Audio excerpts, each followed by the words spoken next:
Have you ever taken a photo that you looked after the fact and said, you know what?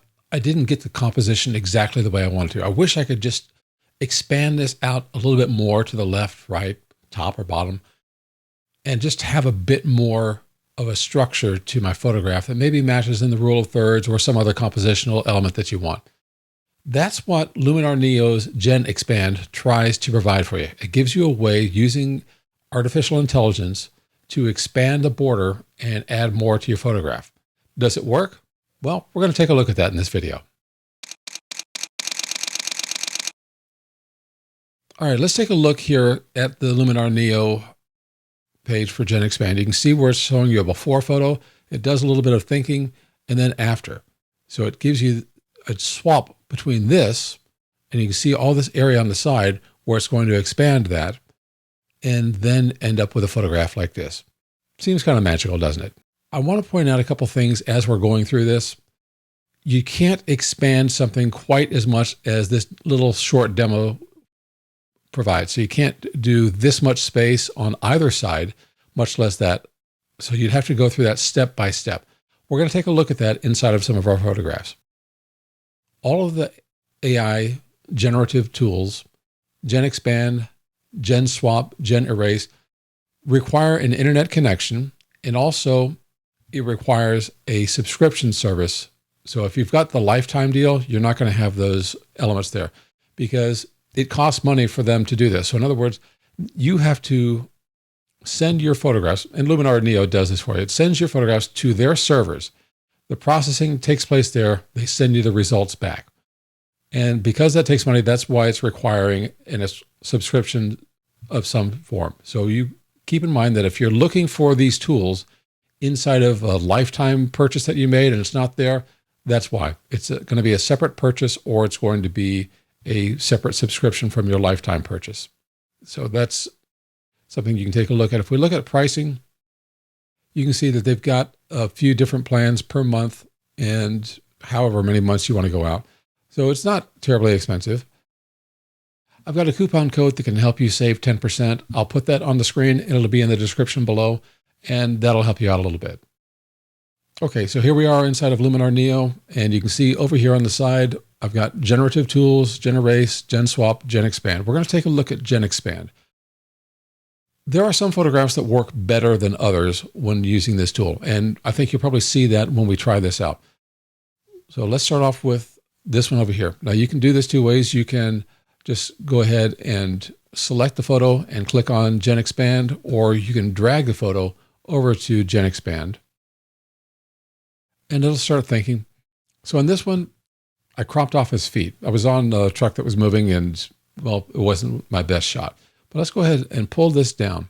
So what you see is there's a limit as to how far you can pull it down. I've reached that limit here. You don't have to use that entire amount. And I'm going to go right about here because all I want to do is get some ground and get his feet. If you want to add something else, you can type that in here. And if you don't need to add anything else, you can just go ahead and hit expand.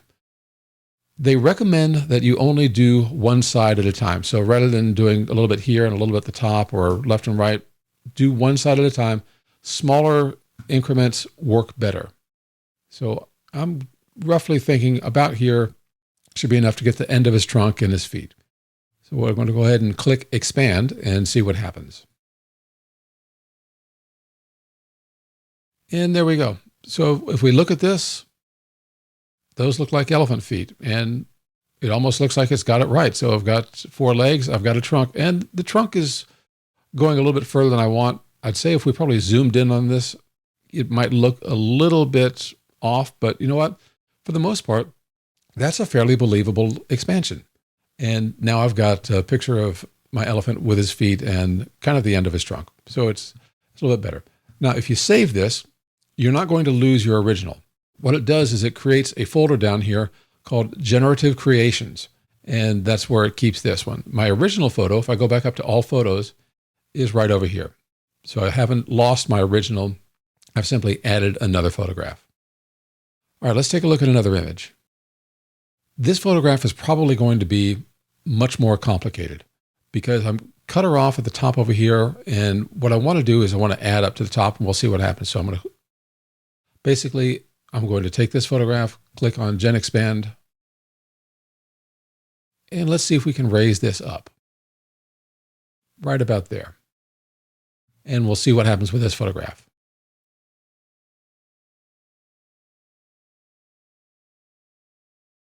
And on the surface of it, that honestly doesn't look too bad. I mean, it's not exactly quite right.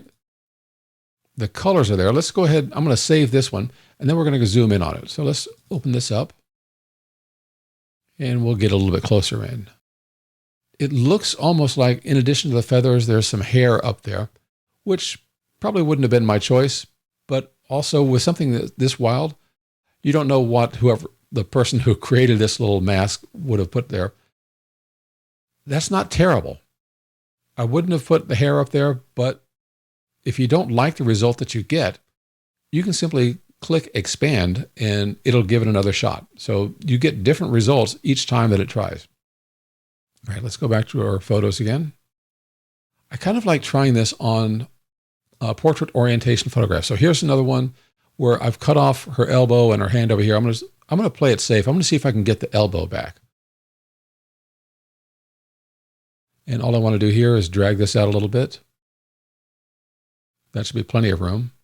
And you notice as you're dragging this, it kind of shows you a rule of thirds frame right there. So if I want to put her right about here, let's see what happens. So we'll go ahead and click expand. All right, so we've got her elbow. The elbow looks fine. I'm curious as to why it decided to put a little bit of a window up there. I can understand having kind of a door and then this brick on the side. So obviously it's choosing brick because we see some brick behind her. If you don't like that result, let's go ahead and click expand and see what it gives us the next time around. This is much more to my liking. So that kind of brick over there, I think that works much better. So it's in alignment with the background behind her. It doesn't have that window, that would be a distracting element, having that bright spot right there. So this one doesn't distract from her. So I think that works. Now this one is going to be a bit more complicated. So I'm going to take this portrait and click GenExpand, and I'm going to try and bring something off to her right, or as you're looking at it, to the left. So you can see that she's sitting kind of in an open window. This is the building that she's in. I want to extend this over here. And again, you see those lines going across her eyes. I want to center her in this. So I'm using that to help me decide how far over I'm going. That's as far as I can go, but that's a little bit too far for me. I want to bring this in, kind of keeping those vertical interior lines at about the same spot on each of her shoulders. And I like the fact that her eyes are across that top center line. So we're going to go right about here and click expand. I'm looking at this over here and I don't understand why I've got that kind of background and I don't like it. It's just the colors are wrong for the rest of the image. So I'm going to go ahead and try to click expand again. And it's stone. It's not quite the same stone as this. Now, one of the things that you can try is to type something down here. What do you envision? I want the same kind of wall that's on the other side. So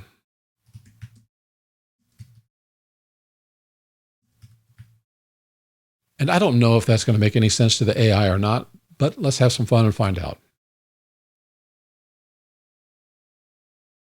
And that just didn't do anything for us at all. I don't know what it was thinking.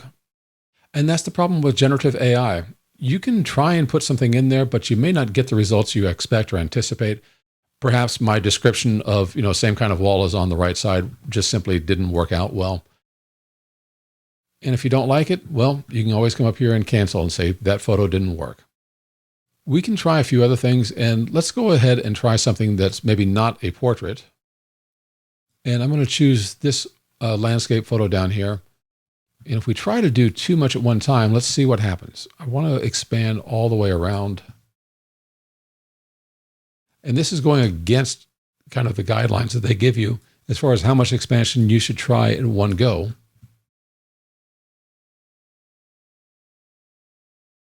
All right, that seems to be enough. So let's go ahead and try to expand this. Well, it's interesting. So this tree was in our original one. This tree, which looks really like it's had a bad life, was not there. But I'd say overall, it kind of expanded things within the realm of what you would see here. Let's save this and let's take a closer look at it.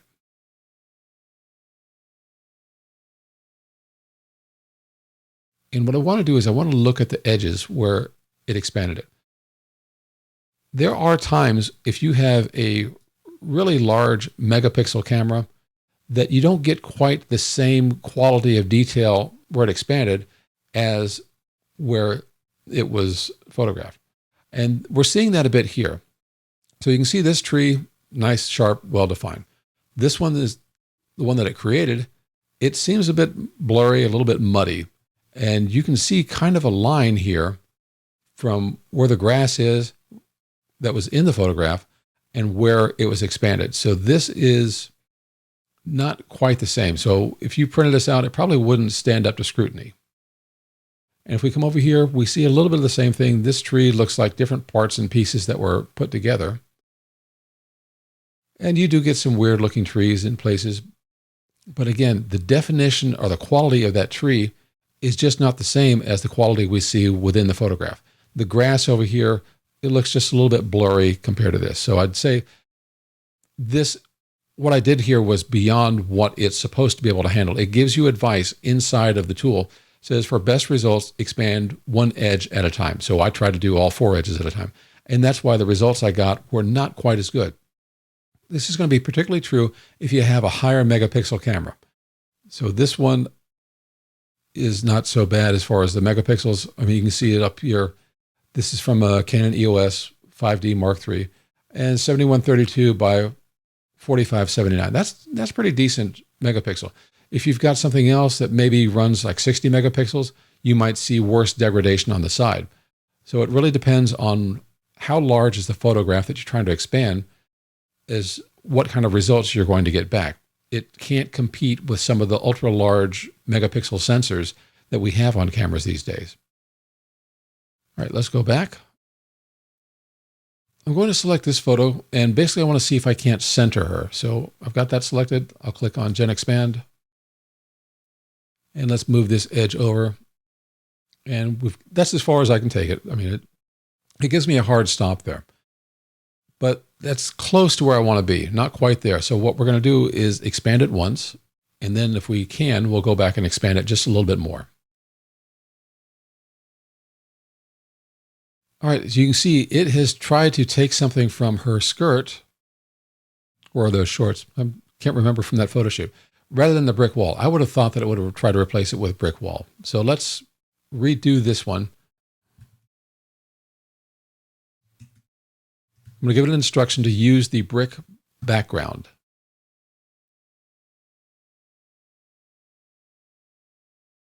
Well, I got bricks. They're not the same ones that I was thinking of. So I'm going to call this one a lost cause.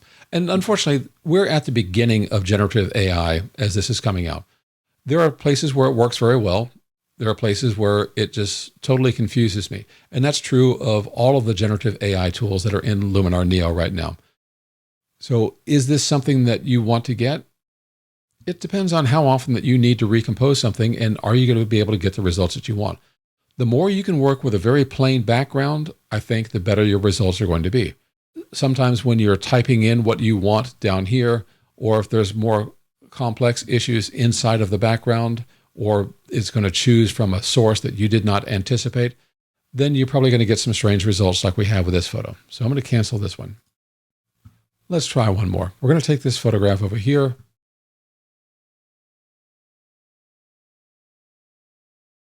And I'd like to see if I can extend this to include his arm and maybe just her elbow a little bit. So again, the advice it gives us is not to extend 2 sides at one time. But you know what? It doesn't hurt to practice and try. So let's go ahead and try this one. And you know what? I think that mostly that worked. The background behind her elbow seems to fit with what was there before. I've got more of his arm in. They're kind of nicely centered in the frame. this is an example where I think that we got what we were after. So sometimes it works, sometimes it gives you a confusing result, but overall, I'm pleased with that. I'm pleased with the elephant, when I got the feet over here. I'm actually somewhat pleased with this one and this one. The only one that really was incredibly wonky was this one. And then, of course, where I had the portrait of the lady on the white brick background. I didn't even save that one because it was just all over the place and not working. So it's going to be that it works sometimes. It depends on the photo. The simpler the photograph, the simpler of the thing that you're asking for, I think the better your odds are of results with the GenExpand. Also, I expect this is going to get better. So what do you think of generative AI overall? As I said, I think we're in the beginning stages of this. It's not just Luminar Neo that has occasional strange results. If you go into Adobe Photoshop where it has generative AI tools, it can give you some strange results too. I think the promise is there. The execution is being worked out. So remember, if you want to use these generative AI tools inside of Luminar Neo, you need to purchase a subscription or a pack to go on. It will not work with just the lifetime purchase option because it has to go up to the servers. It has to use their resources and they have to have money coming in to cover that cost. So you need an internet connection in order to use this. And as I said, I've got my coupon code. I'll put that up on the screen here. That'll save you 10% if you decide this is something you like. Let me know in the comments what you think of this. Is it something that you've tried? Is it something that you want to try and you're going to buy it? Check and see if there is a free demo if you don't have a Skylum Luminar Neo yet or not, and see if this works for you. Thanks so much. I'll see you again in the next video.